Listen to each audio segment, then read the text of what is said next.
വാസിഷ്ഠസുധ യോഗവാസിഷ്ഠസാരം audio book തുടരുന്നു.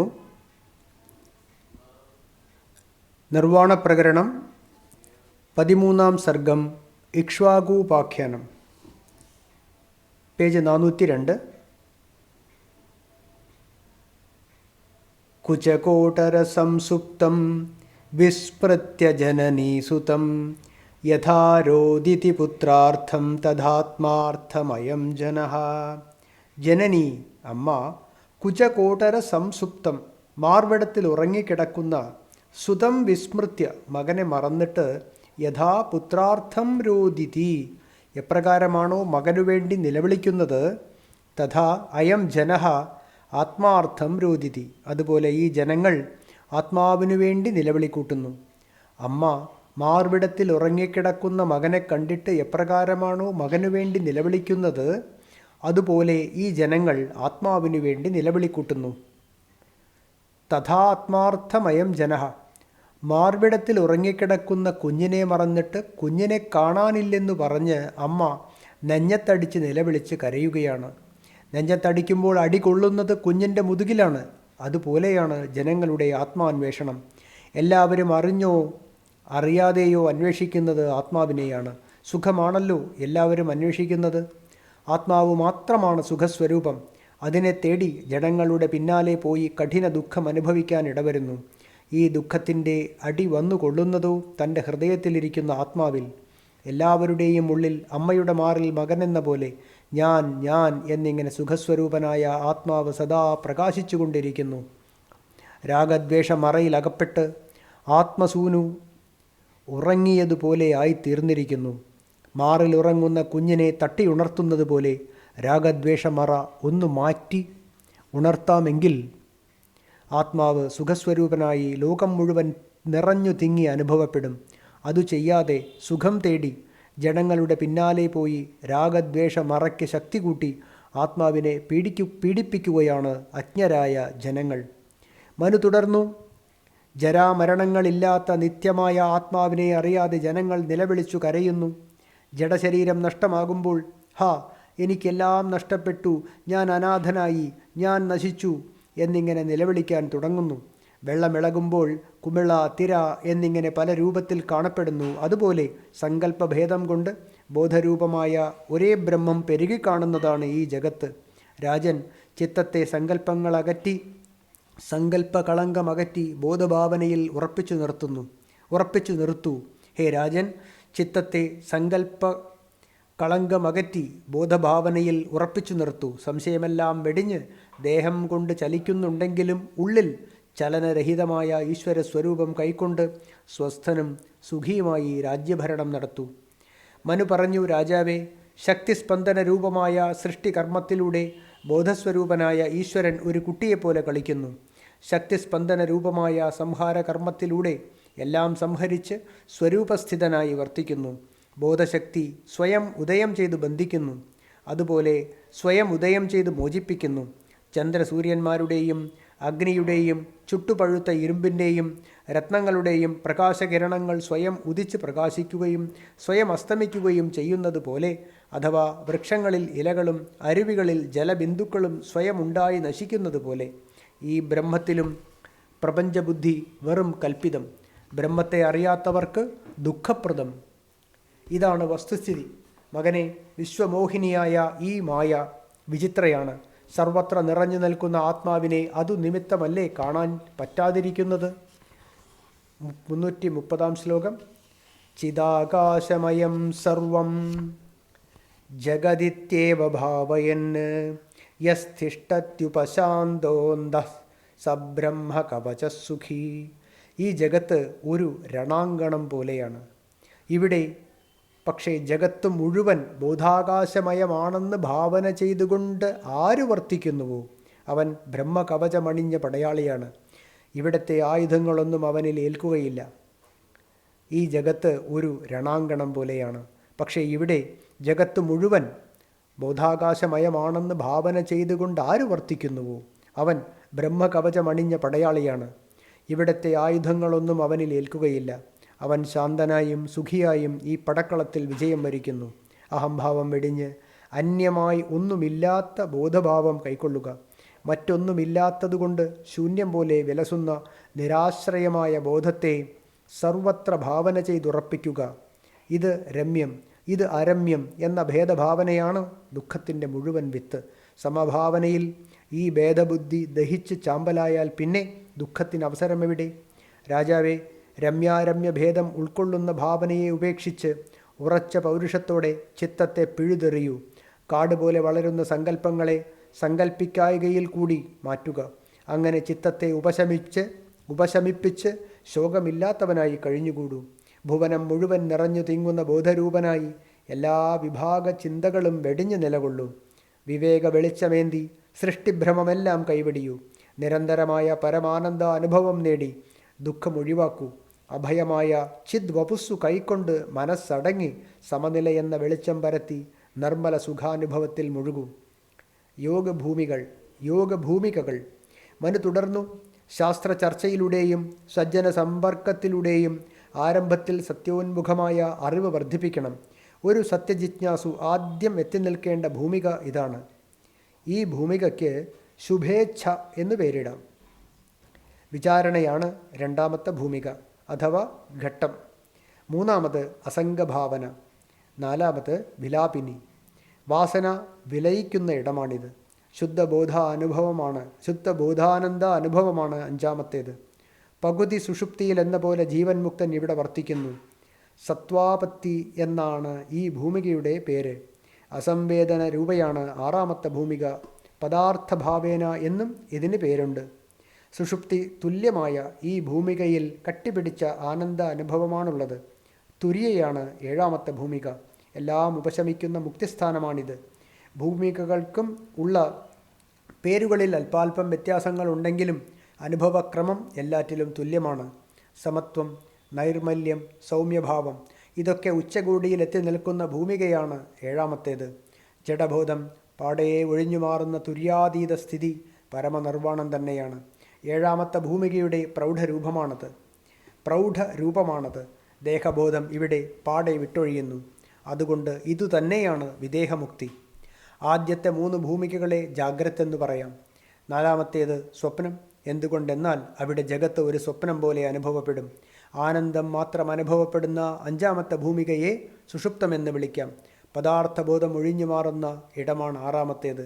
പ്രപഞ്ചാതീതമായ വസ്തുസ്ഥിതി കൈവരിക്കുന്ന ഭൂമികയാണ് ഏഴാമത്തേത്. മനസ്സിനും വാക്കിനും വിവരിക്കാൻ കഴിയാത്ത അനുഭവസ്ഥിതി, സ്വയം ഉണ്മ അനുഭവിച്ചു നിൽക്കുന്ന ഇടം. മനസ്സ് പൂർണ്ണമായും പ്രത്യാഹരിക്കപ്പെടുന്നതുകൊണ്ട് ദൃശ്യാനുഭവം ഒഴിഞ്ഞ് മാറിയ ഘട്ടം. അതിരില്ലാത്ത സമത്വം. ഇവിടെ എത്തിയയാൾ പൂർണ്ണമായും മുക്തൻ തന്നെ. മകനെ, നീയും ഇവിടെ എത്തി മുക്തനാകൂ. ലോകാനുഭവങ്ങളായ സുഖദുഃഖങ്ങളൊന്നും സ്പർശിക്കുക പോലും ചെയ്യാതെ പൂർണ്ണ ബുദ്ധിയായി ആത്മാരാമനായി മനുഷ്യൻ സ്ഥിതി ചെയ്താൽ അത് തന്നെയാണ് മുക്തി. വ്യവഹാര്യുപശാന്തോ വാ ഗൃഹസ്ഥാവാധവായതി സശരീരോ അശരീരോ വാ ഭവത്യേവം മതിഃപുമാൻ.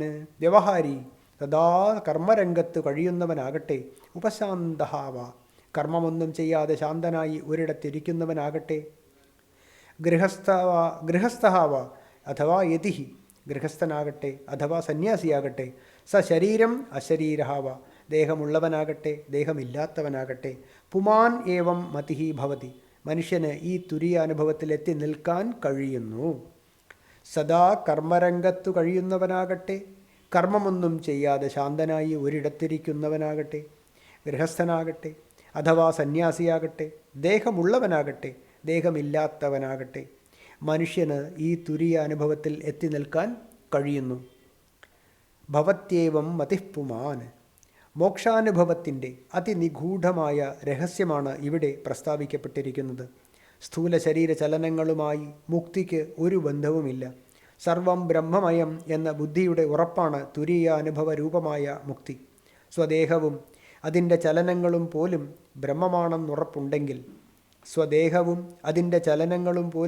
ബ്രഹ്മമാണെന്നുറപ്പുണ്ടെങ്കിൽ ദേഹം ചലിക്കുമ്പോഴും ദേഹമില്ലെന്നനുഭവിക്കാൻ കഴിയും. കുറച്ചു കാലത്തെ അഭ്യാസം കൊണ്ട് ബുദ്ധിക്ക് ഈ ഏകത്വാനുഭവം ഉറപ്പാക്കണം. പിന്നെ ദേഹം എങ്ങനെ വർത്തിച്ചാലും ദേഹമില്ലാതെ വർത്തിക്കാൻ തുരീയ അനുഭവം നേടിയ യോഗിക്ക് കഴിയും. ഒരു മുക്തൻ്റെ ഈ തുരീയ അനുഭവസ്ഥിതി പുറമേ നിന്ന് നോക്കുന്നവർക്ക് പിടികിട്ടുകയില്ല. ദേഹം കർമ്മം ചെയ്യട്ടെ, കർമ്മം ചെയ്യാതിരിക്കട്ടെ. ദേഹം ഗൃഹസ്ഥധർമ്മത്തിലോ സന്യാസിധർമ്മത്തിലോ വർത്തിക്കട്ടെ. ദേഹം അരോഗദൃഢമാവട്ടെ, രോഗം കൊണ്ട് ചീഞ്ഞളിയട്ടെ. ദേഹമില്ലെന്നനുഭവിക്കുന്ന തുരീയ യോഗിക്ക് എന്തു നഷ്ടമാണ് വരാനുള്ളത്? ഉപനിഷത് ഗോക്കളിൽ നിന്നും ഗീതാമൃതം കറന്നെടുത്ത ഗോപാലനന്ദനൻ്റെ ജീവിതം തന്നെ ഇതിന് ദൃഷ്ടാന്തം. മനു തുടർന്നു, ഞാൻ മരിക്കുന്നില്ല, ജീവിക്കുന്നില്ല. ഞാൻ ഉള്ളതല്ല, ഇല്ലാത്തതുമല്ല. ഞാൻ മറ്റൊന്നുമല്ല, ബോധം മാത്രം. ഇതുറപ്പുള്ളയാൾ ജീവിതത്തിൽ ദുഃഖിക്കാൻ ഇടവരുന്നില്ല. എനിക്കൊന്നിനോടും പറ്റലില്ല. എനിക്ക് ജീർണതയില്ല, രാഗമില്ല, വാസനകളില്ല. ഞാൻ അംശരഹിതമായ ബോധാകാശമാണ്. ഈ ഉറപ്പുള്ളയാൾ ദുഃഖത്തിന് പാത്രമാകുന്നില്ല. അഹങ്കാരമില്ലാത്ത ശുദ്ധ ബുദ്ധാജരാമര സ്വരൂപനാണ് ഞാൻ. ശാന്തനും സർവത്ര സമരൂപനും. ഈ ഉറപ്പുള്ളയാളിനെ ദുഃഖം സമീപിക്കുന്നില്ല. പുൽക്കുടിയിലും സൂര്യനിലും മനുഷ്യരിലും സർവ്വദേവാദികളിലും എന്തുണ്ടോ അതുമാത്രമേ ഉള്ളൂ എന്നുറപ്പ് വന്നാൽ പിന്നെ ദുഃഖമില്ല. മുൻപിലും മുകളിലും താഴെയും എല്ലാം നിറഞ്ഞു നിൽക്കുന്ന മഹത്തായ സത്യമാണ് ബോധം. അതിൻ്റെ അനന്തവിലാസമാണ് എല്ലാം എന്നറിഞ്ഞാൽ പിന്നെ ഇവിടെ നഷ്ടപ്പെടാൻ എന്താണുള്ളത്? ഒന്നിനോട് ഗാഠസംഘം പുലർത്തി അതനുഭവിച്ചാൽ സുഖമെന്ന് തോന്നുന്നു. എന്നാൽ നാശമടുക്കുമ്പോൾ ആ സുഖിപ്പിച്ച വസ്തു തന്നെ അതിരറ്റ ദുഃഖത്തിനും കാരണമായി ഭവിക്കുന്നു. സുഖത്തോടു കൂടിയല്ലാതെ ദുഃഖമോ, ദുഃഖത്തോടു കൂടിയല്ലാതെ സുഖമോ ഇല്ലെന്ന് പ്രസിദ്ധമല്ലേ? ഈ സാപേക്ഷ വലയത്തെ ഭേദിച്ച് നിത്യസുഖം പ്രദാനം ചെയ്യുന്നതാണ് ആത്മജ്ഞാനം. രാഗദ്വേഷവാസനയില്ലാതെ സത്യബോധത്തോടെ പദാർത്ഥങ്ങളെ അനുഭവിച്ചാൽ അവിടെ സാപേക്ഷ സുഖമില്ല. അതിനാൽ അതിൻ്റെ നാശത്തിൽ ദുഃഖവുമില്ല. മകനെ, രാഗദ്വേഷവാസനകൾക്ക് വഴങ്ങാതെ കർമ്മം ചെയ്താൽ ആ കർമ്മം വറുത്ത വിത്തുപോലെ പിന്നെ ജന്മാങ്കുരത്തിന് ഹേതുവായി ഭവിക്കുന്നില്ല. ദേഹം, ഇന്ദ്രിയങ്ങൾ തുടങ്ങി കരണങ്ങളല്ലേ കർമ്മം ചെയ്യുന്നത്? ഇവയിൽ ഒന്നിനെ കർത്താവായോ ഭോക്താവായോ കൽപ്പിക്കുന്നതിൽ അർത്ഥമുണ്ടോ? ഈ കരണകർമ്മഭാവങ്ങൾക്കൊക്കെയും അപ്പുറം ശശാങ്കശീതളനായി പൂർണ്ണനായി സൂര്യനെപ്പോലെ സാക്ഷിരൂപത്തിൽ വിളങ്ങുന്ന സത്യമല്ലേ ബോധരൂപനായ ആത്മാവ്? ഈ ആത്മാവിന് കർത്തൃഭാവമോ ഭോക്തൃഭാവമോ ചേരുമോ? ഈ അറിവുണ്ടെങ്കിൽ ദേഹമാകുന്ന ഇലവു വൃക്ഷത്തിലെ കർമ്മമാകുന്ന പഞ്ഞി ജ്ഞാനമാകുന്ന കാറ്റു തട്ടി പറന്നെങ്ങോ മറഞ്ഞുകൊള്ളും. മറ്റേതു വിദ്യയും അഭ്യാസമില്ലെങ്കിൽ നശിച്ചുപോകും. എന്നാൽ ആത്മജ്ഞാനമാകട്ടെ, ഒരിക്കൽ പ്രകാശിക്കാൻ തുടങ്ങിയാൽ പിന്നെ നിമിഷം പ്രതി വർദ്ധിച്ചുകൊണ്ടേയിരിക്കും. വിശ്വരൂപം കൈക്കൊണ്ടു നിൽക്കുന്ന ഒരേ ഒരു വസ്തു തന്നെയാണ് എല്ലാമായി പ്രകാശിക്കുന്നത്. കുളങ്ങളിലും നദികളിലും സമുദ്രങ്ങളിലും ഒരേ വെള്ളം നിറഞ്ഞു നിൽക്കും പോലെ സങ്കല്പ സൃഷ്ടിഭ്രമങ്ങളൊക്കെ ശമിപ്പിച്ച് ഉന്മ അനുഭവമായുള്ള ആ ഏകവസ്തുവിനെ ജഗത്തിലെവിടെയും മറിഞ്ഞനുഭവിക്കൂ. മകനെ, വിഷയഭോഗാശ നിലവിലുള്ളിടത്തോളം ജീവത്വം നിലനിൽക്കും. വിഷയഭോഗാശ നിലവിലുള്ളിടത്തോളം ജീവത്വം നിലനിൽക്കും. വിഷയഭോഗാശ സ്വതേ ഉണ്ടായതല്ല, അവിവേകം കൊണ്ടുണ്ടായതാണ്. വിവേകം കൊണ്ട് ഈ വിഷയാശ നശിക്കുമെങ്കിൽ അതോടെ ജീവത്വം പോയി അനാമയമായ ബ്രഹ്മത്വം കൈവരും. പലതരം ദേഹങ്ങൾ അംഗീകരിച്ച് ഉയർന്നും താണും ഒരു കിണറ്റിലെ റാട്ടുപോലെ കറങ്ങിക്കൊണ്ടിരിക്കുന്നതാണ് ഈ സംസാര ചക്രം.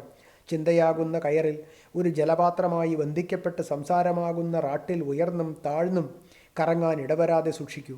ഇതെൻ്റേത്, ഞാൻ ഇവൻ്റേത് എന്നും മറ്റുമുള്ള ലോകവ്യവഹാരം കട്ടിപിടിച്ച ഭ്രമമാണ്. മോഹൻ നിമിത്തം ഇതിന് വഴങ്ങുന്നവർ പതിച്ച് താഴോട്ടു പോകാൻ ഇടവരുന്ന ഷഠന്മാരാണ്. ഞാൻ അവൻ്റേതാണ്, അവൻ എൻ്റേതാണ് എന്നീ വിധമുള്ള മോഹം ആർക്ക് ഉപേക്ഷിക്കുവാൻ കഴിവുണ്ടോ അയാൾ ജീവിതത്തിൽ ഉയർന്ന് സത്യത്തോടടുത്തുകൊണ്ടേയിരിക്കും. രാജാവേ, ഞാനുണ്ട് എന്നിങ്ങനെ സ്വയം പ്രകാശിച്ചു കൊണ്ടിരിക്കുന്ന ബോധരൂപനായ ആത്മാവിനെ ഇനി ഒട്ടും താമസിക്കാതെ സമാശ്രയിക്കൂ. എന്നിട്ട് ആ ചിതാകാശം ജഗത്തിൽ മുഴുവൻ നിറഞ്ഞു നിൽക്കുന്നു എന്നു കാണൂ. ഏതു നിമിഷം ഇപ്രകാരം അഖണ്ഡമായ ബോധത്തെ നോക്കിക്കാണുന്നുവോ ആ നിമിഷം സംസാരം തരണം ചെയ്ത് ഈശ്വരരൂപം പ്രാപിക്കാനിടവരും. ബ്രഹ്മാവ്, ഇന്ദ്രൻ, വിഷ്ണു, വരുണൻ ഇവരൊക്കെ എന്തൊക്കെ ചെയ്യുന്നുണ്ടോ അതൊക്കെ ചിദ്രൂപനായ ഞാൻ തന്നെയാണ് ചെയ്യുന്നതെന്ന് ഭാവന ചെയ്യൂ. ഈ നിലയിൽ ബുദ്ധിക്ക് ഉറപ്പു വന്നാൽ ഏതെല്ലാം രൂപത്തിൽ എന്തൊക്കെ കാണപ്പെടുന്നുവോ അതൊക്കെ ബോധമെന്ന നിലയിൽ സത്യം തന്നെയായി ഭവിക്കുന്നു. കുഞ്ഞെ, ബോധപ്രകാശം ഇടതടവില്ലാത്തതാണ്. 332 ചിന്മാത്രതത്വം പ്രയാതസ്യ തീർണ മൃത്യോരചേതസഃ യോ ഭവേത് പരമാനന്ദഃ കേനാസാവുപമീയത്തെ. മരണത്തെ കടന്ന് ചിത്തമുപശമിച്ച് ബോധമാത്രരൂപനായി ഭവിച്ച സത്യദർശിയുടെ പരമാനന്ദം ആർക്ക് വർണ്ണിക്കാൻ കഴിയും? ഈ ലോകത്തിൽ അതിനുപമാനം ഇല്ല തന്നെ. അത് അശൂന്യമല്ല, ശൂന്യവുമല്ല. അത് അചിന്മയവുമല്ല, ചിന്മയവുമല്ല, ഞാനുമല്ല, മറ്റൊന്നുമല്ല. ഭുവനത്തെ മുഴുവൻ ഈ നിലയിൽ അനുഭവിച്ച് കഴിഞ്ഞുകൂടൂ. ഈ സ്വരൂപത്തിലെത്തിയാൽ അവിടെ പ്രകൃതി പൂർണ്ണമായും വഴിമാറുന്നു. മോക്ഷമെന്ന പേരിൽ ഒരു പ്രത്യേക ദേശമോ കാലമോ ഒരിടത്തുമില്ല. അഹം കൃതേർവിമോഹസ്യ ക്ഷയേണായം വിലീയത്തെ പ്രകൃതിർഭാവനാനാംനി മോക്ഷസ്യാദേശ ഏവ സഹ. അഹങ്കാരമെന്ന മോഹം ക്ഷയിക്കുന്നതോടെ ഭാവനാമയിയായ പ്രകൃതിയും വിലയം പ്രാപിക്കുന്നു. ഇതുതന്നെയാണ് മോക്ഷം. അഹങ്കാരമെന്ന മോഹം ക്ഷയിക്കുന്നതോടെ ഭാവനാമയിയായ പ്രകൃതിയും വിലയം പ്രാപിക്കുന്നു. ഇതുതന്നെയാണ് മോക്ഷം. ശാസ്ത്രാർത്ഥ വിചാര ചാപല്യം ഇവിടെ അവസാനിക്കുന്നു. നാനാരസ കാവ്യ രസാസ്വാദന കൗതുകം അവിടെ ഒടുങ്ങുന്നു. സംശയത്തിൻ്റെ വിപ്ലവമെല്ലാം അവിടെ കെട്ടടങ്ങുന്നു. ഒരഴിവുമില്ലാത്ത ബോധരൂപം കൈക്കൊണ്ട് സുഖമാത്രനായി വിചരിക്കുന്നു. ഒരിക്കൽ കൂടി വായിക്കാം. അഹങ്കാരമെന്ന മോഹം ക്ഷയിക്കുന്നതോടെ ഭാവനാമയിയായ പ്രകൃതിയും വിലയം പ്രാപിക്കുന്നു. ഇതുതന്നെയാണ് മോക്ഷം. ശാസ്ത്രാർത്ഥ വിചാര ചാപല്യം ഇവിടെ അവസാനിക്കുന്നു. നാനാരസ കാവ്യ രസ ആസ്വാദന കൗതുകം അവിടെ ഒടുങ്ങുന്നു. സംശയത്തിൻ്റെ വിപ്ലവമെല്ലാം അവിടെ കെട്ടടങ്ങുന്നു. ഒരഴിവുമില്ലാത്ത ബോധരൂപം കൈക്കൊണ്ട് സുഖമാത്രനായി വിചരിക്കുന്നു. ദേഹം മറയ്ക്കാൻ എന്തു കിട്ടിയാലും മതി. വിശപ്പടക്കാൻ എന്താണോ കിട്ടുന്നത് അതുമതി. എവിടെയാണോ തങ്ങാൻ പറ്റുന്നത് അവിടെ തങ്ങും. അങ്ങനെ ഏതു ചക്രവർത്തിയെയും കവിഞ്ഞ് സുഖസമ്പന്നനായി വിരാജിക്കും. വർണ്ണാശ്രമ ആചാര ശാസ്ത്ര വിധികളൊന്നും അവിടെ ബാധകമല്ല. കൂട്ടിൽ നിന്നും സിംഹം പുറത്തിറക്കുന്നത് പോലെ ജഗത്തിൽ നിന്നും പുറത്തു ചാടിയിരിക്കുന്നു. വാക്കുകൾക്ക് ആ സ്ഥിതി വർണ്ണിക്കാനാവില്ല. വിഷയ ആശ ദൃഷ്ടി ലേശവുമില്ല.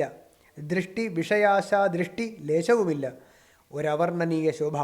ശരത്കാലത്തെ നഭസ്ഥലം പോലെ ഗംഭീരനുമാണ്, പ്രസന്നനുമാണ്. പർവ്വതത്തിലെ വലിയ തടാകം പോലെ പരമാനന്ദ രസ സരിത്തിൽ മുഴുകി തന്നിൽ താൻ അക്ഷോഭ്യനായി വിലസുന്നു. കർമ്മഫലങ്ങളെല്ലാം കൈവിട്ടിരിക്കുന്നു. ഒന്നിനെയും ആശ്രയിക്കാതെ നിത്യതൃപ്തൻ. പുണ്യകർമ്മമോ പാപകർമ്മമോ മിശ്രകർമ്മമോ ഒന്നും അവിടെ സ്പർശിക്കുന്നതേയില്ല. പ്രതിബിംബം കൊണ്ട് സ്ഫടികം ഒരിക്കലും നിറം മാറാറില്ലല്ലോ.